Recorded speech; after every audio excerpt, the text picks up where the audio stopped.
മെട്രോനോയ ministries YouTube ചാനലിലേക്ക് ഏവർക്കും സ്വാഗതം. കഴിഞ്ഞ ദിവസം നമ്മൾ 1 കൊരിന്ത്യർ 15 അധ്യായത്തിൻ്റെ 1 മുതൽ 4 വരെ ഉള്ള വാക്യങ്ങളാണ് ചിന്തിച്ചത്. യേശുക്രിസ്തു ഉയർത്തെഴുന്നേറ്റു എന്നുള്ള വസ്തുത കൊരിന്ത്യ സഭയോട് പറയുന്ന ഒരു കാര്യമാണ് നമ്മൾ ചിന്തിച്ചത്.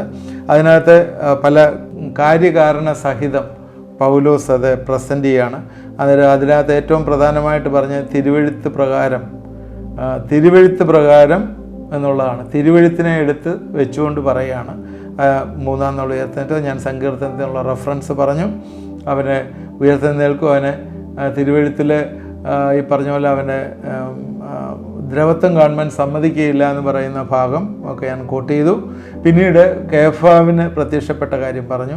പിന്നെ 12 പ്രത്യക്ഷനായി എന്ന് പറഞ്ഞു. കേഫാവിന് പ്രത്യക്ഷനായതിനുള്ള റെഫറൻസസ് ഒക്കെ ഞാൻ വായിച്ച് കേൾപ്പിച്ചു. നിങ്ങളത് ശ്രദ്ധിച്ചു അല്ലെങ്കിൽ അത് വീണ്ടും ഒന്ന് പോയി അത് അറ്റൻഡ് ചെയ്യുക. ഈ 12 എന്ന് പറയുന്നത് ശരിക്കും 11 പേരേ ഉള്ളൂ. അതിനകത്ത് ഒരാൾ പോയല്ലോ, ആരാ? യൂദാ പോയി. പിന്നീട് അതിന് പകരം മത്യാസിനെ തിരഞ്ഞെടുത്തു. അന്നേരം അവരെയും കൂടെ കൂട്ടിയാണ് അത് പറയുന്നത്. അന്നേരം ഇവിടെ 12 പ്രത്യക്ഷനായി എന്നിങ്ങനെ ഞാൻ ഗ്രഹിച്ചത് തന്നെ എന്ന് വെച്ചാൽ പൗലോസ് അത് മനസ്സിലാക്കി. അതെങ്ങനെ ഗ്രഹിച്ചത്? ആരും അവനോട് പറഞ്ഞു കൊടുത്തിട്ടുണ്ടാവില്ല. വെളിപ്പാടിനാണ് ഗ്രഹിച്ചതെന്ന് നേരത്തെ പറഞ്ഞു. അങ്ങനെ നിങ്ങൾക്കാദ്യമായി ഏൽപ്പിച്ചു തന്നുവല്ലോ. സമയത്തെ ആദ്യമെന്നല്ല, പ്രാധാന്യത്തിൽ എന്നുള്ളതാണ്. ഞാൻ ഗ്രഹിച്ചത് നിങ്ങൾക്ക് ഏൽപ്പിച്ചു തന്നു. മനുഷ്യരോടല്ല പ്രാപിച്ചത്, മനുഷ്യരോടല്ല പഠിച്ചത്, യേശുക്രിസ്തുവിൻ്റെ വെളിപ്പാടിൽ പ്രാപിച്ചത് എന്ന് ആണ് നമ്മൾ ചിന്തിക്കേണ്ടത്. അതായത് ഇവിടെ ഒരു വൈരുദ്ധ്യം പോലെ പലപ്പോഴും ചിന്തിക്കാം. ഈ ഉയർത്തെഴുന്നേറ്റ കർത്താവ്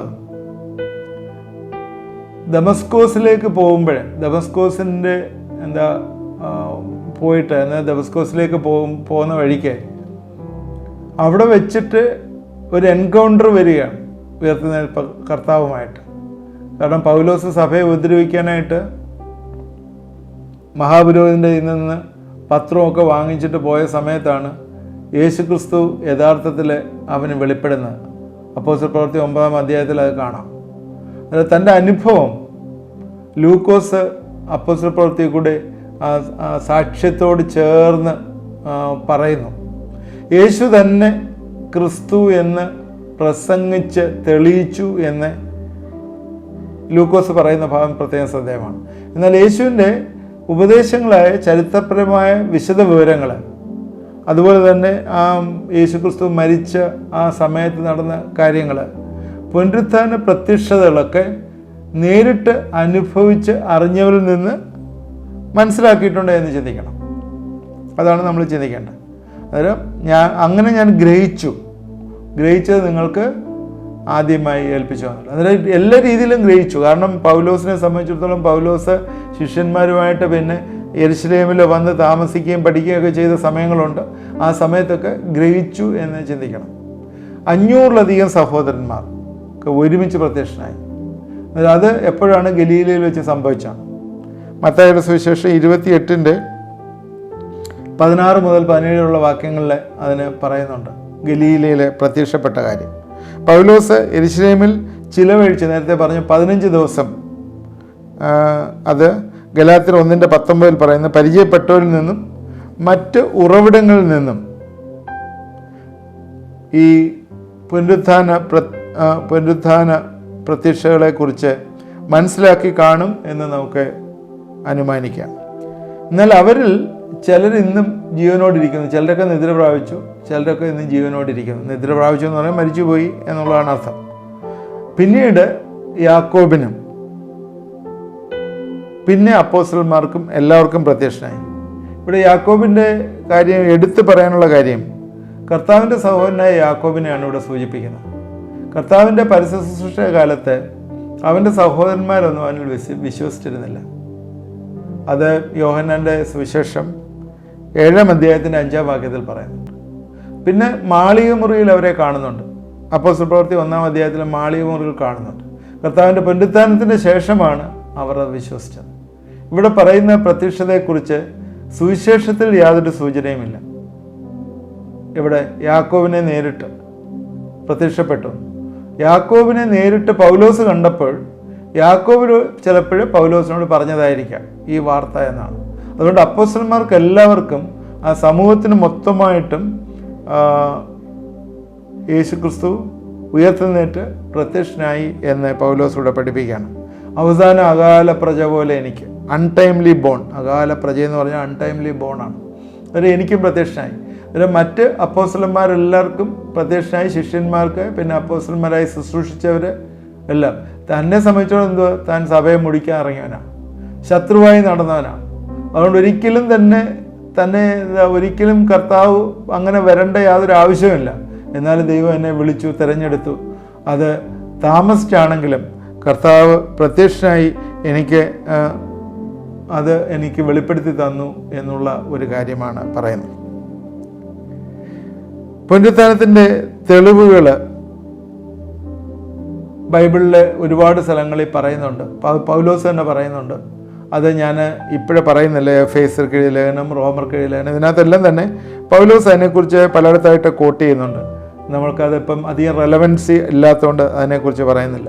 അത് ഏറ്റവും ചെറിയവനായി, അപ്പോസ്തലന്മാരിൽ ഏറ്റവും ചെറിയവനായി ദൈവസഭയെ ഉപദ്രവിച്ച അപ്പോസ്തലൻ ശരിക്കും പറഞ്ഞാൽ ഇതിനൊന്നും യോഗ്യനല്ല. അവൻ നിസ്സാരമായിട്ട് തന്നെ കാണുകയാണ്. പൗലോസ് എന്ന വാക്കിന് ഏറ്റവും ചെറിയവൻ എന്നാണ് അർത്ഥം. രണ്ടാമത് ദൈവസഭയെ ഉപദ്രവിച്ച് തൻ്റെ ഹൃദയത്തെ മതിക്കുന്ന ഒരു കുറ്റമായി എപ്പോഴും പൗലോസ് ചിന്തിക്കുകയാണ്. ദൈവസഭ എന്ന് പറഞ്ഞാൽ കർത്താവ് ചോര കൊടുത്ത് വിലയ്ക്ക് വാങ്ങിയതാണ്. പൗലോസിന് മനസ്സിലായി കഴിഞ്ഞപ്പോഴത്തേക്ക് ശരിക്കും പൗലോസ് ഭയങ്കരമായിട്ട് ഒരു വലിയൊരു പ്രയാസത്തിൽ കൂടി കടന്നുപോയി എന്ന് വിശ്വസിക്കണം. അത് പാപക്ഷമ, ക്ഷമിച്ചു കിട്ടിയ പാപങ്ങളുടെ ഓർമ്മ തന്നെ ഹനിക്കുകയല്ല, പിന്നെയോ തനിക്ക് അങ്ങനെ ചെയ്യേണ്ടി വന്നല്ലോ എന്നോർത്ത് പ്രയാസപ്പെടുന്ന ഒരു പൗലോസ്. അതുകൊണ്ടാണ് പൗലോസ് എപ്പോഴും പറയുന്നത്, എന്തെങ്കിലും കർത്താവ് ചെയ്ത കഷ്ടങ്ങളിൽ അധികം പൂരിപ്പിക്കാനായിട്ടുണ്ടെങ്കിൽ അത് ഞാൻ ചെയ്യാനായിട്ട് പ്രിപ്പയർഡാണ് എന്ന് പറയുന്നു. പൗലോസിൻ്റെ വീക്ഷണം നമുക്ക് നോക്കുക. ഈ അപ്പോസ്തലന്മാരിൽ ഏറ്റവും ചെറിയവനാണ് ഞാൻ, ഏറ്റവും ചെറിയവനാണ്. കാരണം സഭയെ ഉപദ്രവിച്ചവനാണ്. പിന്നെ ആ പൗലോസ് പറയുന്ന കാര്യം, ഈ വിശുദ്ധന്മാരിലും ഏറ്റവും ചെറിയ, ഞാൻ ആ വാക്യം വായിച്ച് കേൾപ്പിക്കാം. എഫേസ്യർ 3:8 സകല വിശുദ്ധന്മാരിലും ഏറ്റവും ചെറിയവനായി എനിക്ക് ജാതികളോട് ക്രിസ്തുവിൻ്റെ അപ്രമേയത്തെക്കുറിച്ച് പ്രസംഗിപ്പാൻ. സകല വിശുദ്ധന്മാരിലും ഏറ്റവും ചെറിയവൻ തന്നെ താഴ്ത്തുകയാണ്. 1 തിമോത്തിയോസ് 1:15 ക്രിസ്തുയേശു പാപികളെ രക്ഷിപ്പാൻ ലോകത്തിൽ വന്നു എന്നുള്ള വിശ്വാസം എല്ലാവരും അംഗീകരിപ്പാൻ യോഗ്യമായ വചനം തന്നെ. ആ പാപികൾ ഒന്നാമൻ. 2 കൊരിന്ത്യർ 12:11 ഞാൻ മൂഢനായിപ്പോയി, നിങ്ങൾ എന്നെ നിർബന്ധിച്ചു, നിങ്ങൾ എന്നെ ശ്ലാഘിക്കേണ്ടതായിരുന്നു. ഞാൻ ഏതുമില്ല എങ്കിലും അതിശ്രേഷ്ഠയുള്ള അപ്പോസ്തലന്മാരിൽ ഒട്ടും കുറഞ്ഞവനല്ല. ഞാൻ ഏതുമില്ല എന്നാണ് പറയുന്നത്. ഞാൻ ഏതുമില്ല. ഇപ്പോഴ് പൗലോസ് ഇവിടെ പറയുന്ന 4 കാര്യങ്ങൾ. 1, അപ്പോസ്തലന്മാരിൽ ഏറ്റവും ചെറിയവൻ, തന്നെക്കുറിച്ച് പറയുന്നതാണ്. സകല വിശുദ്ധന്മാരിലും ഏറ്റവും ചെറിയവൻ, പാപികൾ ഒന്നാമൻ. അവസാനത്തിൽ പറയാണ് ഞാൻ ഏതുമില്ല. അതിന് അത്രയ്ക്കൊരു ഹമ്പിളായി, കർത്താവ് വളരണം ഞാനോ കുറയണം എന്ന് യോഹന്നാൻ്റെ സുവിശേഷം 3:30 പറയുന്നതുമായിട്ട് ബന്ധപ്പെട്ട ആര് പറയുന്നു? യോഹന്നാൻ സ്നാപകൻ പറയുന്നത്. അതുമായിട്ട് ബന്ധപ്പെട്ട് ഉള്ള ഒരു ചിന്തയാണ് പൗലോസ് ഇവിടെയും പറയുന്നത്. 10-ാം വാക്യത്തിലേക്ക് വരുമ്പോഴേ എങ്കിലും ഞാനാകുന്ന ദൈവകൃപയാലാകുന്നു, എന്നോടുള്ള എൻ്റെ കൃപ വ്യർത്ഥവുമില്ല. അവരെ എല്ലാവരെക്കാളും ഞാൻ അത്യന്തം അധ്വാനിച്ചിരിക്കുന്നു, എന്നാൽ ഞാനല്ല, എന്നോട് കൂടെയുള്ള ദൈവകൃപയത്രേ. ഒരു ക്രിസ്ത്യാനിയെ വിളിച്ചതും ഒരു ക്രിസ്ത്യാനിയായി പൗലോസിനെ വിളിച്ചതും ഒരു അപ്പോസ്തലനായി തീർന്നതും ഒന്നും അവൻ്റെ കഴിവുകൊണ്ടൊന്നുമല്ല. അതെല്ലാം ദൈവത്തിൻ്റെ കൃപയാണെന്ന് പറയും. ഈ കൃപയാണ് വിവിധ ശുശ്രൂഷകൾക്ക് നമ്മളെയും യോഗ്യരാക്കി തീർക്കുന്നത്. അതുകൊണ്ട് ആ ദൈവസന്നിധിയിൽ നമ്മൾ താഴുകയും വിനയപ്പെടുകയും ചെയ്യുമ്പോൾ കൃപ ഒരിക്കലും വ്യർത്ഥമല്ല എന്ന് ദൈവം നമ്മളോട് കൽപ്പിക്കുകയാണ്. എന്ന് വെച്ചാൽ കൃപ ഒരിക്കലും നിഷ്ഫലമല്ല. ദൈവകൃപ നിഷ്ഫലമായി തീരാനുള്ള സാധ്യതയുണ്ട്. എന്നാൽ അതും കൊരിന്ത്യർക്ക് മുന്നറിയിപ്പ് കൊടുക്കുന്നുണ്ട്. ദൈവകൃപ ഒരിക്കലും നിഷ്ഫലമായി പോകരുത്. എന്നാൽ ദൈവകൃപ ഉള്ളതുകൊണ്ട് എന്താണ്, ഞാൻ അവരെക്കാളും അത്യന്തം അധ്വാനിച്ചു. സുവിശേഷം പ്രസംഗിക്കുകയും സുവിശേഷം പ്രചരിപ്പിക്കുകയും ചെയ്യുന്നതിൽ പൗലോസ് വലിയ രീതിയിൽ അധ്വാനിച്ചു. കാരണം ഫെയ്ത്ത്ഫുൾ ആയിരുന്നു. അപ്പോസ്തല പ്രവൃത്തിയിലും താൻ എഴുതിയ ലേഖനങ്ങളിലും എല്ലാം അത് വ്യക്തമാകുന്നു. എന്നാൽ ഞാനല്ല, ദൈവകൃപ എത്രേ എന്ന്. കാരണം ഒരു പ്രശംസയ്ക്കും സ്ഥാനമില്ല എന്ന് പൗലോസ് പറയുന്നു. അന്നേരം ദൈവകൃപ, പൗലോസ് ദൈവകൃപയിൽ ചേർന്നാണ് ഈ അധ്വാനമെല്ലാം നടത്തിയത്. ഗലാത്യർ 2:20 പൗലോസ് പറയും, ഞാൻ ക്രിസ്തുവിനോട് ക്രൂശിക്കപ്പെട്ടിരിക്കുകയാണ്. ക്രൂശിക്കപ്പെട്ടു എന്ന് പറഞ്ഞാൽ എന്താണ്? ഞാൻ ക്രിസ്തുവിനോട് ചേർന്ന് മരിച്ചു. ഇനി ഞാനല്ല, ക്രിസ്തു അത്രേ എന്നിൽ ജീവിക്കുന്നു.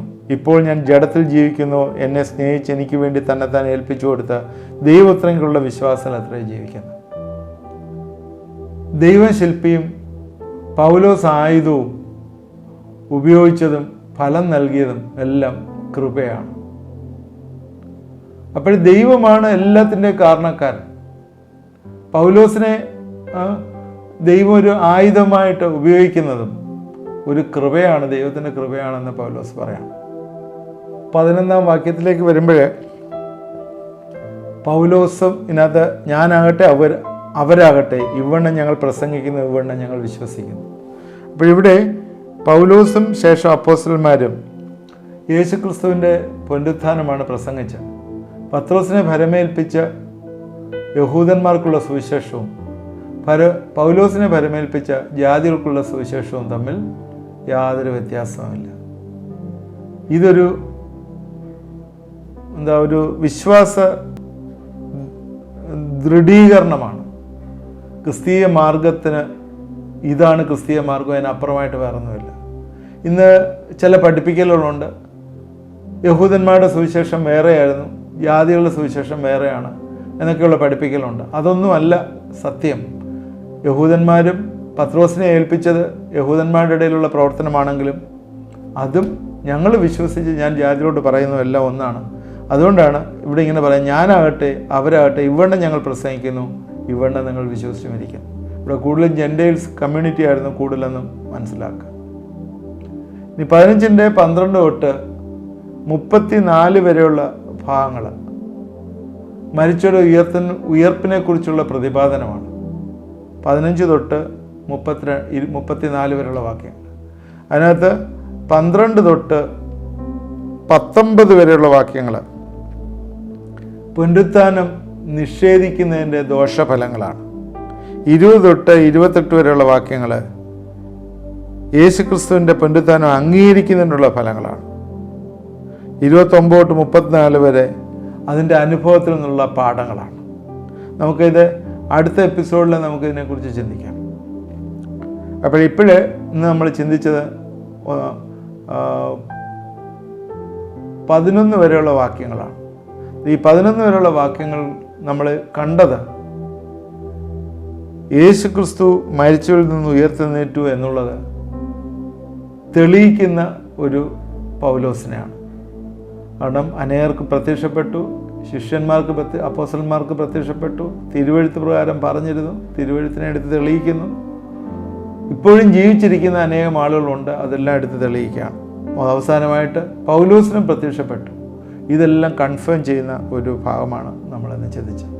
അപ്പോൾ ഇത്രയും പറയുമ്പോൾ ഇനിയും സ്റ്റോയിക്കരുടെയും എപ്പിക്യൂരുടെയും ഗ്രീക്കുകാരുടെയും ഒക്കെ ഫിലോസഫിയിൽ നിന്ന് വ്യത്യസ്തമായി യേശുക്രിസ്തു ഉയർത്തുന്നേറ്റു എന്നുള്ളതിൻ്റെ പൂർണ്ണ തെളിവുകളെ നിരത്തി അത് വാദിച്ചത് കൺഫേം ചെയ്യണം, ഉറപ്പിക്കുന്ന ഒരു പൗലോസിനെ നമ്മൾ കാണും.